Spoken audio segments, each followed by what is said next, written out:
The CBS Radio Mystery Theater presents...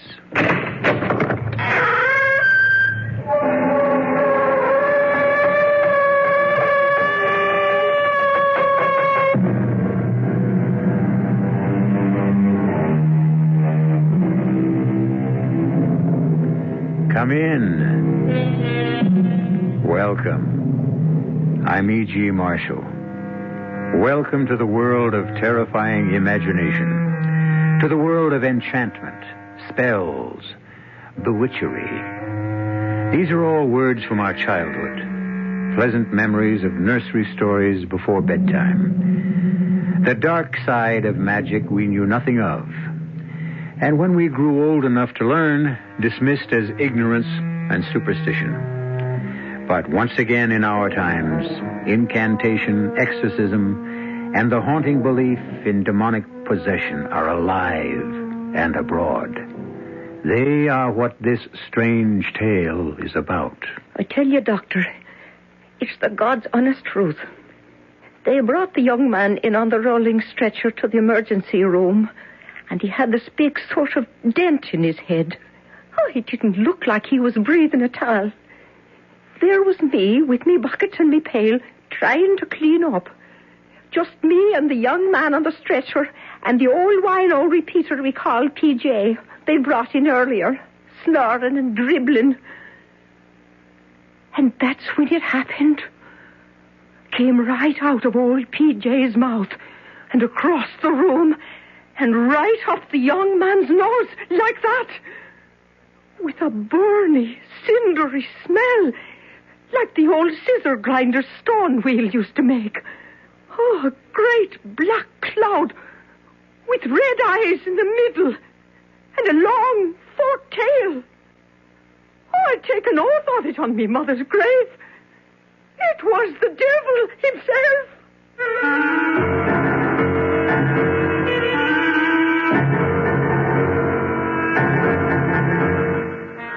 Our mystery drama, Possessed by the Devil, was written especially for the Mystery Theater by Ian Martin and stars Donald Buca. It is sponsored in part by Contact, the 12-hour cold capsule, and Anheuser-Busch Incorporated, brewers of Budweiser. I'll be back shortly with Act One. If you take a look at the new night...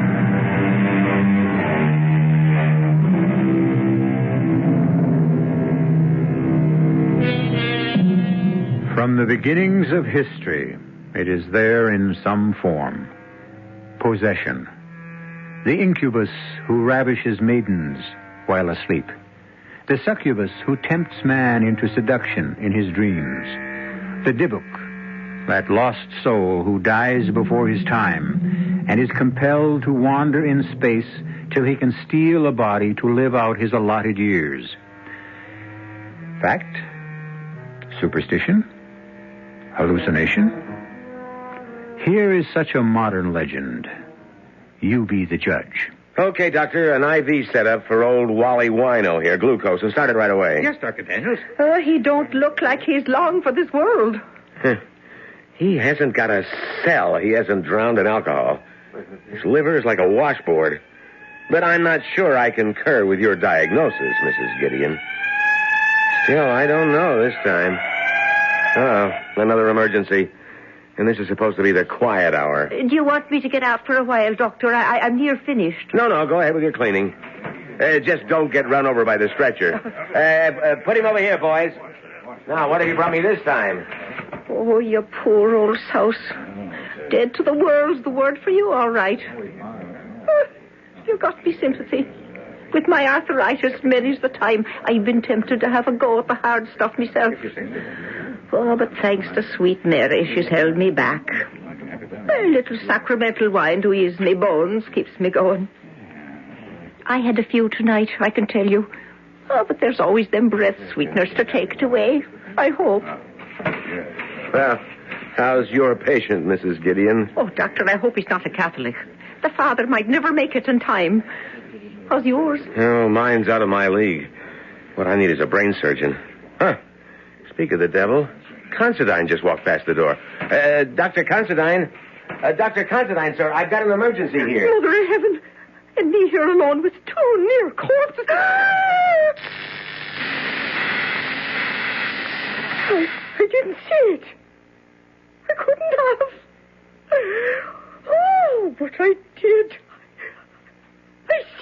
Oh, the good saints preserve me. Hey there, Mother. Well, where am I? Oh, in the Mercy Hospital. Oh, you shouldn't be getting up. Oh, ma'am, you're sure a different kind of nurse. Oh, I'm no nurse. I'm the cleaning woman. Oh. And you hadn't oughtn't to be sitting up, not with that clout on the head someone's after giving you. Huh? What clout on the head? Why, that great big dent as big as a soap plate they brought you in with. What are you talking about? I'm late for the operating room already. Dr. Considine, he has a depressed skull fracture. I don't even know if he's still alive. Good Lord, what are you doing on your feet? Dr. Considine, will you help me get him back on the... Hey, hold up. Wait a minute. Look, there's nothing wrong with me. Mister, an ambulance just brought you in here with a skull fracture. You were out cold in deep shock. But there's nothing wrong. There's nothing the matter with my head. Look.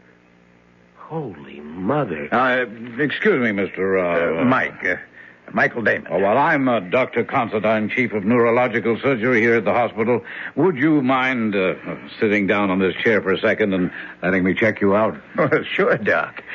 Look, I've got to admit I don't remember how I got here to the hospital, so maybe you ought to have a look at me. Mrs. Gideon, what's the matter with you? You look like you just saw a ghost. It wasn't no ghost, sir. Dr. Daniels, get over here. Yes, sir. Would you mind casting your eagle eye over the back of this young man's head and show me one scintilla of evidence of skull fracture or concussion? Doctor, all I know is Jake Bronstein brought him in on the wagon and he had a decompressed area you could have laid your hand in. That's right, sir. I saw it myself. Someone here has been drinking. Daniels, look. If this is your idea of a joke, No, never mind. We'll discuss this later. Mr. Damon? Yes, Doctor? For your own protection as well as the hospital's, may I suggest that we take some x-rays of your head? Oh, nurse. Yes. You can let Dr. Daniels take over on the IV with the old man. And wheel Mr. Damon straight to x-ray. I want a full set of head plates. Yes, Doctor. Now, Mr. Damon, there are a couple of questions I'd like to ask you. Excuse me, sir. Dad? Mike, are you all right, son? Oh, I feel fine, Dad, except for a headache. Oh, Dr. Considine, this is my father, Reverend Damon. Oh, how do you do? Nurse, can we get going? Yes, sir. Dad, what happened? How did I get here? Well, perhaps you can explain, Reverend, as we walk along. I want to get to x-ray. Well, I wish someone could explain to me what happened. I can, sir. Let me check the IV on old PJ. Wait a minute. What is it, Doctor? PJ here. He's bought it this time. Oh. Oh, this is not my night. We might have pulled him through. Oh, there's going to be the devil to pay around here. Oh, you can say that again. It's the God's truth, Dr. Considine.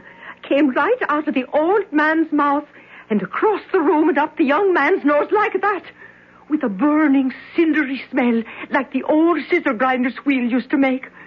A great black cloud with red eyes in the middle and a long forked tail. Oh, I'd taken off on me mother's grave. 'Twas the devil himself. Yes, Mrs. Gideon, I think you can leave the medical discussion to us, and I'm sure you have important work waiting. Oh, bless us. I left me pail and mop there. I hope nobody's been after stealing that mop. It had a brand new head on it. Well, at least I know now where the smell of alcohol came from. I can't blame you for that, Daniels. But I just can't accept it. In an emergency room, you concentrate on a seemingly healthy patient while you lose a really sick old man. PJ was a repeater, Doc. He's long overdue for uremic poisoning or cardiac arrest. But this young guy, Damon... Well, complete your sentence. I was just thinking... That magnificent body, physically way above par, and the injury I thought I saw, well, would have left him a vegetable for the rest of a long life if we'd pulled him through. What injury? That depressed fracture. Most of the brain should have been injured beyond repair. You say what you thought you saw. Apparently you didn't see anything. You heard Mrs. Gideon back me up, Doctor. Come in. Oh, it's the wet plates, Doctor, from X-ray. Light up the viewing fields, Daniels, and let's have a good look.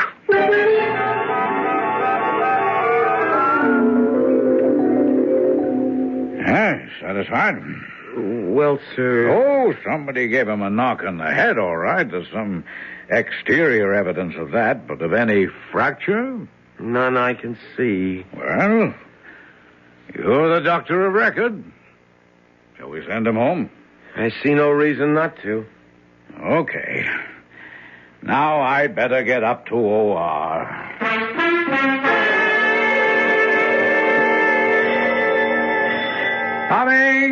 Coming!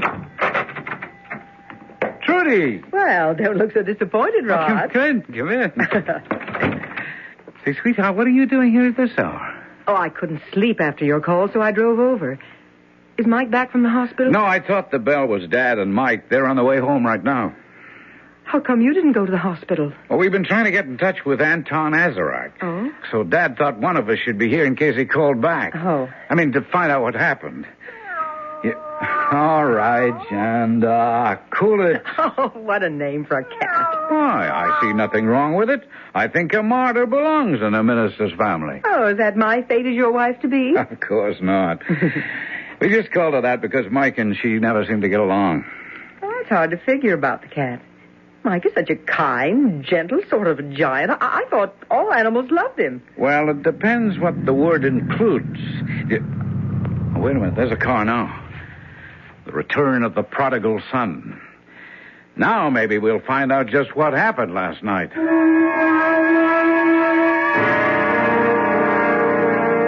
And that's honestly all I can tell any of you. You were making a fresh fire in the fireplace at 5:30 in the morning and straightened up too fast and knocked yourself cold on the underside of the mantelpiece? Well, what other explanation is there, Rod? Well, it is solid oak, and that big round ornamental sphere is a menace. I've regretted it every time I've bumped my own head on it. Yeah, but Dad, you never hit your head hard enough to knock yourself cold. Mike, why were you making a fire at that time in the morning? Well, I wasn't actually making one. I was replacing one. Professor Azarak was with me last night, coaching me for an exam I have coming up, and, well, he got cold. Oh, come on. It wasn't cold enough for a fire last night. Well, maybe when you went to bed, but we were up all night. And the professor's a pretty old man. What were you doing up at that hour in the morning, Dad? I really don't know. Something woke me, and I... Are you all right, Reverend Jays? Excuse me, Trudy, dear. Yes, I'm fine. I'm just recalling that moment this morning. How vivid it was. I was startled out of the depths of my sleep to wide awakeness. I had a vision of Mike surrounded by flames. It was so real, I even said a little prayer. Then I hopped out of bed, went to the window. It wasn't very dark anymore. And looking across, I could see that all the studio lights were on and the front door open. And I thought I'd better go and have a look. And when you got there, you found Mike on the floor unconscious? Yes. Lying on his face, white as a sheet, and deathly cold. Oh. Yeah, but what made you call the hospital? It's not like you to panic. Well, I realized that, but the back of his head looked as though he'd been felled by some superhuman mailed fist. It was all bent inward. I thought the hospital said Mike was all right. Oh, I am, Trudy. A clean bill of health. Nothing to worry about. My fault. It must have been an illusion, of course. Well, I think if the Inquisition is over, I'm going to make up on some sleep. Oh, that damn cat! I've forgotten about her. Will you keep her in there away from me? What's the matter with her? Been a very strange night and morning, and I have a hauntingly uneasy feeling. You mean about Mike? About Mike. I hope the hospital was right to give him a clean bill of health. He doesn't seem himself at all. Not at all. Hello. Azarak? Michael. What the hell happened last night? Okay, not on the phone. I'm going to rest now. But you be sure to be here tonight.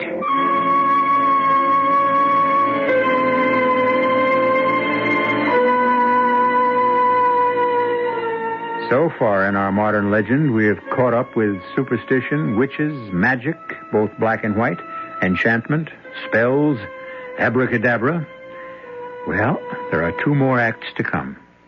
I'll be back very shortly with Act 2.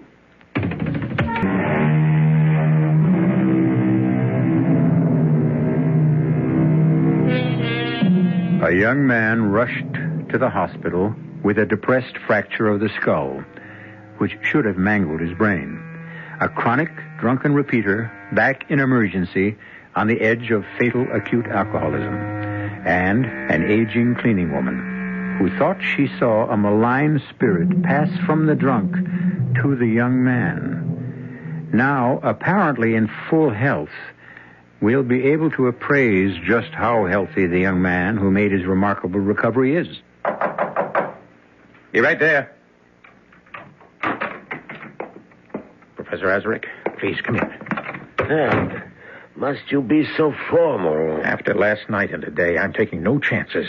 Maybe with your superior intelligence, you have no worries about our abortive attempt at Satanism. But I have. Look, I was the victim, and since a crack on the head denied me any knowledge of what happened, I'm only hoping you can give me the straight goods. The straight goods. A peculiarly inept term for what we are engaged in, my brother in Satan. Damn it, it's not a deal in semantics, Anton. Now, what happened after I summoned up the fiend? I mean, how did you escape, and how could I have been harmed?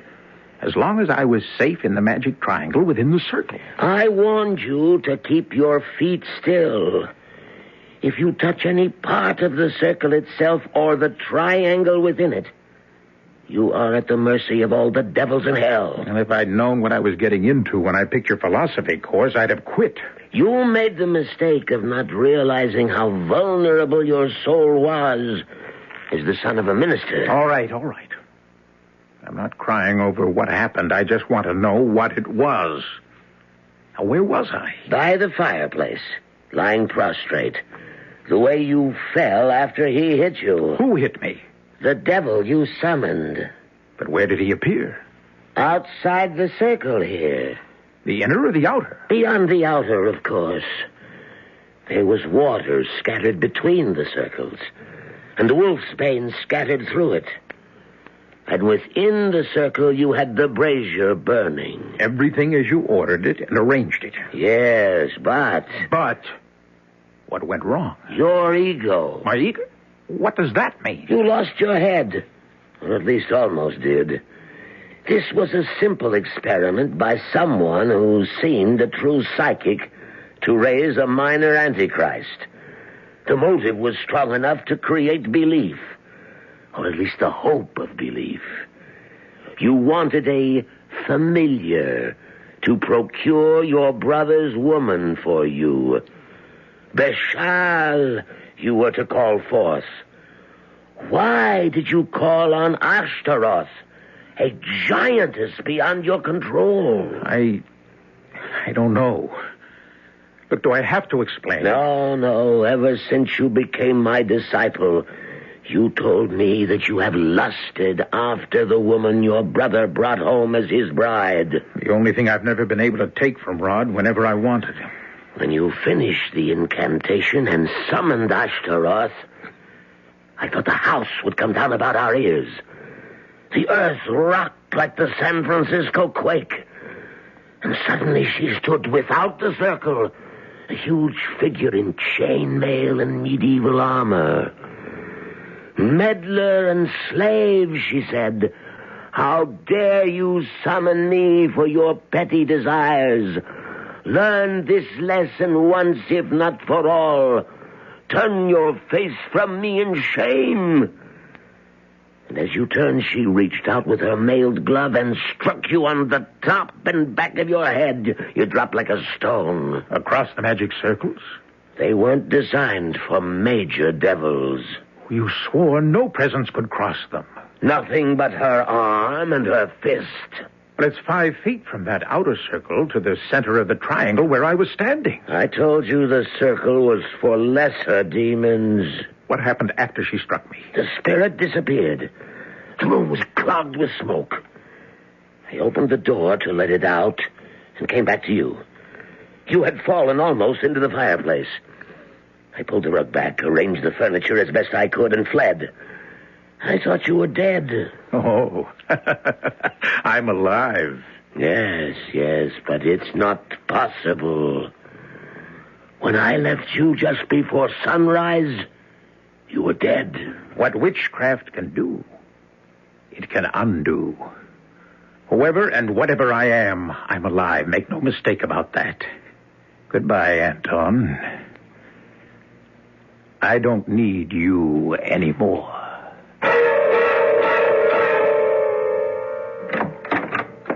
Oh, hi, Trudy. I thought you'd gone with Rod and Dad. Hello, Mike. I thought you were over in the studio. We ran out of beer. Ah, you're out of luck. Rod's bringing some home. Well, I found something more refreshing. What? You. Oh, if you'd waited just a little longer, you'd have found me anyway. I was going to wander over to the studio and visit you. Oh, so that's why you stayed home. Oh, don't be silly. Someone had to wash the dishes. As long as I'm house guest, I thought I ought to do something for my keep. Well, you're staying here tonight? 1 whole week. Mom went up with Pops to his 35th class reunion. And they figured that with one full-fledged minister and a recent hospital dropout, I was suitably chaperoned. Safe as a church, huh? Rod and Dad say when they'd be back? Not till pretty late, I guess. Pretty rough section of town. That's why Rod insisted on going along. What's the occasion? That's one of your father's oldest parishioners.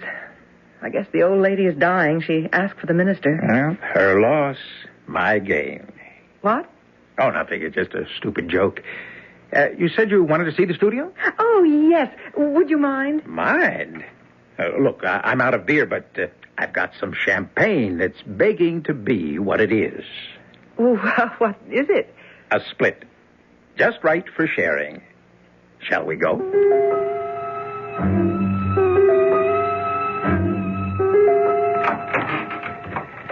Well, won't you walk into my parlor, said Beelzebub to the fly. Oh, no, what's that supposed to mean?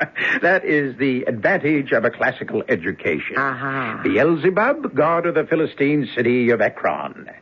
You know, he was known as the Lord of the Flies. Why? Well, now there you've got me. Oh, he sounds horrid. Well, he wasn't very popular with Christians. In fact, they called him the Prince of Devils. Lord of the Flies. Mm-hmm. Ooh, it gives me the creeps. Here's something to chase your creeps away. Oh, I don't want that, Mike. It goes right to my head. Oh, just a sip. A good luck toast to sister and brother-in-law Hood, our getting to know you party. Well, far be it from me to be a party pooper. There's nothing more cozy and reassuring than a room full of books. What's this section here? Oh, that? That's the main reason I needed Dad's particular library, since my exam was in metaphysics. The Black Arts, The World of Witches, Essentials of Demonology, The Satanic Mass. Oh, it's a strange collection for a minister. Well, it's always good to know your enemy. You know, Dad's quite an authority on the devil and his work. And you? Are you thinking of becoming a minister, Mike? Me? No. Perish the thought. No, my philosophy is too easy for that. I long ago decided that if you can't fight 'em, join 'em. I mean, can't you see how evil I am? Tempting you with spirituous beverages, coaxing you here to my lair, and now, having anesthetized my prey, making ready to spring. I don't think you're being very funny, Mike. Oh, is this where you hit your head? Oh, yes, so they say. No, I wasn't being altogether funny. What do you mean? Trudy, have you any idea how jealous I am of my older brother? Of Rod? Why? A month ago, or whenever it was, they turned up with you. My first thought was, why couldn't I find something like that? That's very flattering, Mike. But you're a little young for the big step. Not so young as you think. Perhaps. I don't care what you and Rod have been to each other. It was me you wanted. Still want. Only you're afraid of breaking your word. This is a joke. It's no joke. Mike, let go of me. You wanted me from the moment you laid eyes on me, just as I have you. Oh, you've been reading too many naughty books. Don't laugh. There's nothing funny about this. No, not really. Offensive. You're afraid of me. Don't be silly. Afraid of yourself. Now that really is the last straw. Test it. Fasten your mouth to mine. Wind yourself about me. Try forbidden love, and it will never let you go. No, Mike, let me go. You're hurting me. Oh, that's Rod home with your father. If you won't let me go, I'll scream. What are you going to tell them? Nothing. Nothing. I wouldn't want them to know what a pig you are.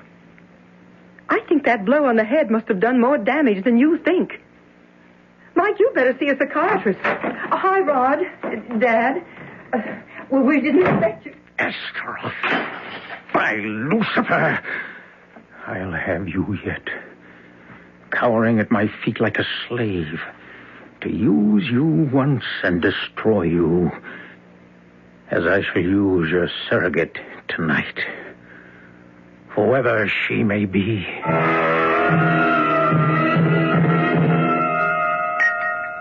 Oh, dear, oh, dear. How bestial. What, Reverend Damon? Just something that happened to a girl on the other side of town. Let me see. Raped? Oh, awful. Well, now you got me going. You too, John? Well, since you can't read, I'll read it to you. The body of Elizabeth Migler, 21, was discovered in Marsden Park today by a passerby. Although it was later determined the girl had been raped, the strange features of the case are that she was not robbed, and as though by some ferocious animal, tooth marks showed that her throat had been literally ripped to pieces. Good Lord. Where is Marsden Park? Clear over the other side of town. When did it happen? Night before last. Morning, all. I hope breakfast is all ready. I'm famished. What's wrong with that cat? Oh, it's beginning to bug me. A lot of things are beginning to bug me. What'd you say, Holly? Nothing, Rod. I don't think I'll have any breakfast this morning. I don't feel like eating. No, Rod, please, don't come with me. I'd rather be alone. Lovers' quarrel? Look, will you just fake out, brother mine? It's none of your business.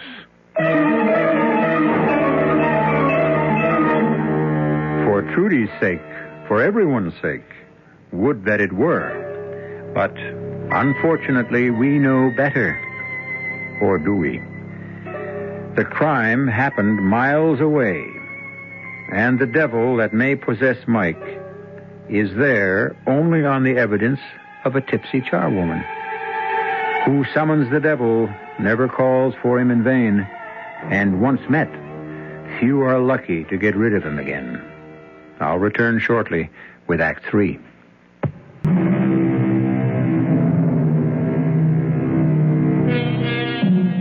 In the kitchen of the Damon house, Rod glares angrily at his brother, who shrugs it off and goes to the refrigerator for orange juice. A troubled Reverend Damon eyes both his sons as he closes and folds the tabloid in his hands, as if it were just as unclean as it is. Rod, unchallenged by Mike, breaks the silence first. I better go on upstairs and check on Trudy. No, she said she wanted to be alone. Look, will you stay out of this? I'm not even in it. Just an objective comment. So keep it to yourself. Come on, Rod. I didn't mean to butt in. Catch me up. What's all the hostility about? No hostility. Just a reaction to a peculiarly unpleasant crime.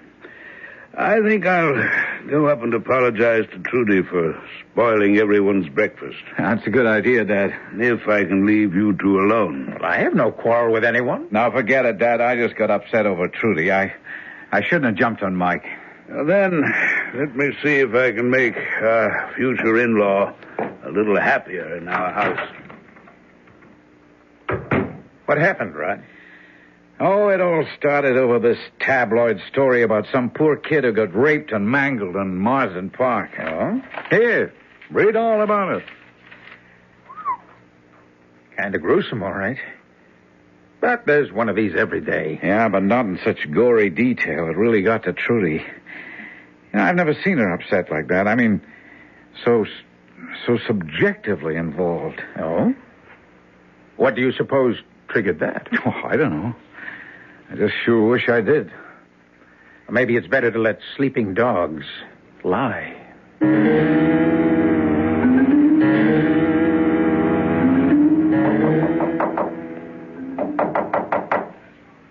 Who is it? Your future father-in-law. May I come in for a minute? Just a sec. The door's locked. Come on in, Reverend Damon. Feeling any better? Oh, not really. Oh, I should be ashamed of myself reading that yellow sheet. I like to think it helps keep my sense of balance, but maybe I'm just a seeker of vicarious excitement. Like that rather complete collection on Satanism and the occult that you have in your studio? Ah, you noticed that, did you? Night before last, when I was over there with Mike while you and Rod had gone to see your old parishioner who was dying. Did she? As a matter of fact, no. She made a remarkable recovery. Oh, really? Well, you look so sort of worried when you came home. I thought she... I was worried about you, Trudy. And Mike. Why? You, because I knew you were upset about something. Well, you can't be a minister for over 40 years without learning to read something about people. And Mike? Mike is an enigma to me since I brought him back from the hospital. A rather terrifying thought to realize I've lost contact with my own son. I'd like to ask your help, Trudy, and I'll lay it right on the line. Why were you at the studio with him? And what happened there? You won't tell Rod? Not if you don't want me to. Then what I'd like more than anything is to tell someone, most of all you. For Mike's sake. Because I think he needs help. And you're the only one who could bring it to him. Or make him go find it.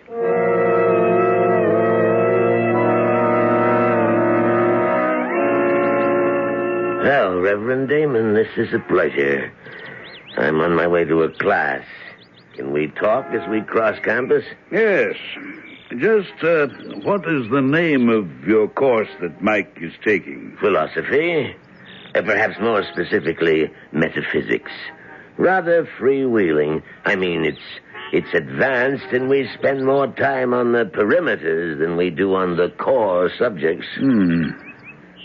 Just what were you and Mike up to that long night before his injury? I was coaching him for an examination. An examination in what? On what subject? Why, the class I teach, general philosophy. And you left before Michael was hurt? Oh, good Lord, yes. Would I have left the boy if he were injured? Would you have fled the scene unless you were up to something dark and vile enough to stain your reputation? I am sorry your boy was hurt. I had no part in it. And I resent your holier-than-thou accusations. If you'll excuse me, I have a class waiting for me.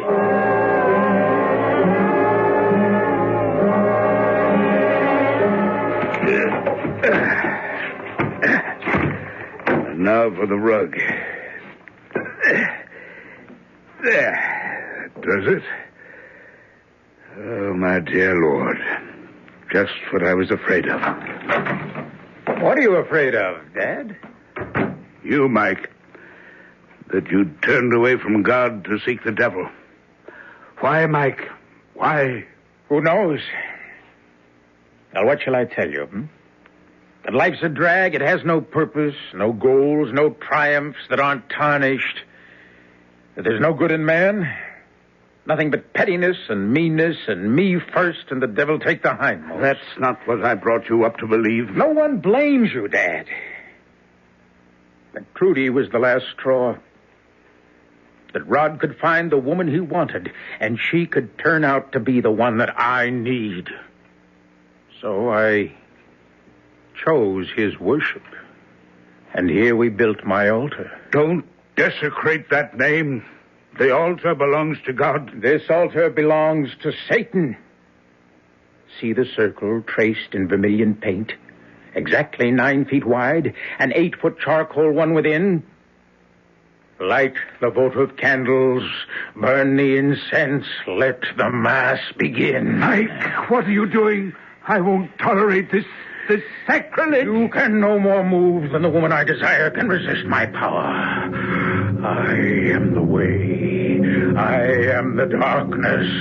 I am the truth. Lord of the universe, whom the winds fear. I am he whose mouth ever flameth. You answer me. Thee I invoke, the boneless one that did create the darkness and the light. Thee I command to serve me and send me the woman I desire.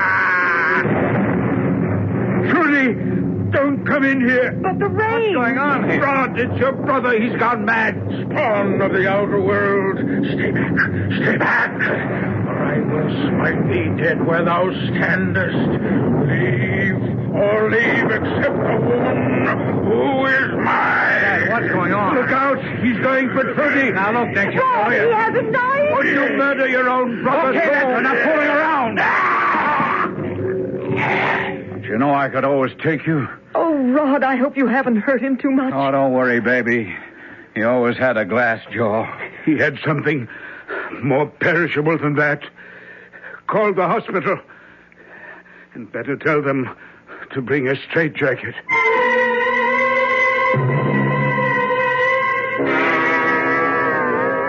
The top of the night to you, Mrs. Gideon. And what's that wee bottle in the paper bag? A little poteen? Nothing of the sort, Dr. Smart-Attic. That's a noggin of holy water blessed by me own Monsignor, which I carry with me when I come near this place ever since 3 days ago. What happened to old P.J.? Did anyone ever turn up to claim him? Nope. Oh, by the way, while we're on the gossip column, guess who's back in the hospital? Oh, not the other one. Mm-hmm. The same. Lying in the emergency room under a deep sedation in a straitjacket. Oh, what did they bring him back here for? That's what Dr. Considine and his father, the Reverend Damon, are discussing now in the prep room. Well, if you're going to swab out the emergency, you'd better get at it fast. Well, I'll tell you something, Doctor. If I'm to be there and alone with that devil, you'll never see emergency this clean again. For I'm adding the Monsignor's holy water to me pail right now, just in case. Of course, we'll run every neurological test in the book on him under the circumstances, Reverend Damon. I'm not sure it will do any good. I'm afraid the trouble is psychiatric. Well, it has to be one or the other unless we're to accept Mrs. Gideon's diagnosis of possession. Mrs. Gideon? Oh, I remember now. She was one of the people, like the intern, who remembered that they thought they saw considerable skull compression. Which never existed, believe me. Just an illusion like Mrs. Gideon's. What was Mrs. Gideon's illusion? Well, I'm afraid she'd had a drink or two, and she had some wild story about a black devil streaming out of an old dipsomaniac who was also in the emergency room and being sucked up through your son's nostrils. I'm really even embarrassed to mention such nonsense. Come in. Excuse me, Dr. Considine, but the patient is coming too. Mr. Damon? Yes, sir.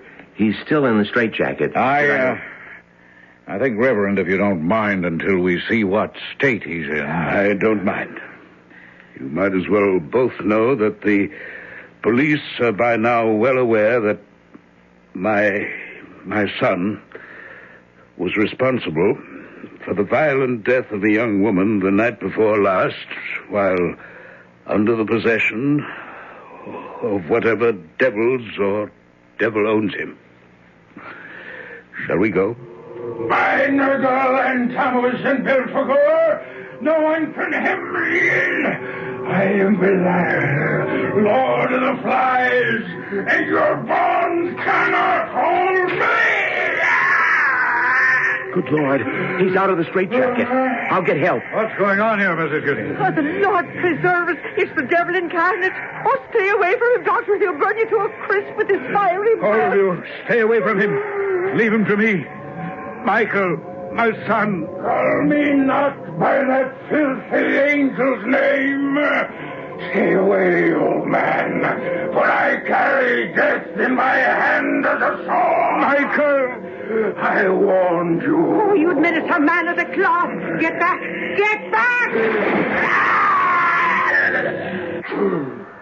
What happened? Oh, sure, 'twas the Monsignor's holy water.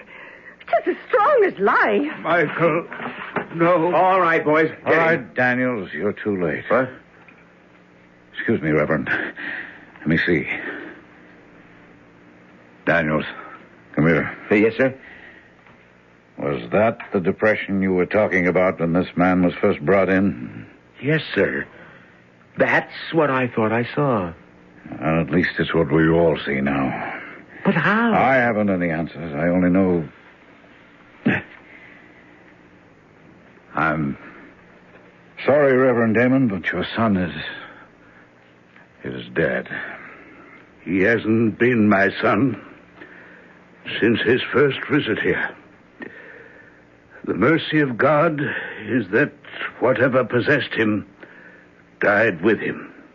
Thanks to this lady here. Oh, if I hadn't had the holy water, Oh, the Lord does move in mysterious ways. Don't he, Reverend Sir?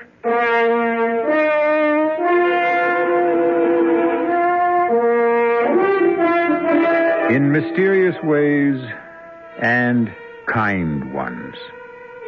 What a field day the Reverend Damon's tabloids might have had if Michael had ever come to trial for the death of that poor innocent girl.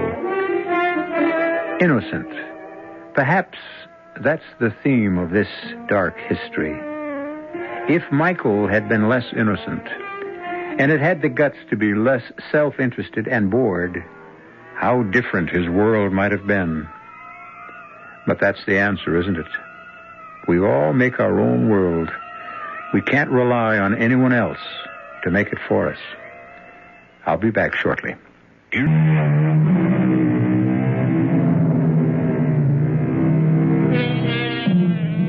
I suppose I should resist the impulse, but I have to admit I can't. It's one of the rewards for being host, particularly with guests who can't answer back, at least directly. So just for once, a homily. Reach out and find life. Take it and make the most of it. For if nothing else, our story proves to the hilt the oldest of adages. If you don't, the devil finds work for idle hands to do. Our cast included Donald Buca, Joan Shea, Ian Martin, Guy Sorrell, and Leon Janney. The entire production was under the direction of Hyman Brown. Now, a preview of our next tale. No trouble, though. He went numb pretty fast. I thought he would. He wanted me to give you a message, but then he couldn't remember what it was. And he thinks you're some kind of a warden. Poor man. You know, Mr. Z, I didn't much like it inside that room. You knew you were coming out. Who ever dreamed up the black room anyway? I've no idea. Somebody must have. There's always been a black room, far as I know. Hell of a place. Yes. How long will he last, do you think? Matter of days. Weeks, possibly. Then what? He'll go mad. Or die. Wonder what he's doing now. Oh, counting by twos, then by threes, then by fours. Anything to keep from thinking. That's what they all do. Radio Mystery Theater was sponsored in part by Buick Motor Division. This is E.G. Marshall inviting you to return to our Mystery Theater for another adventure in the macabre. Until next time, pleasant dreams.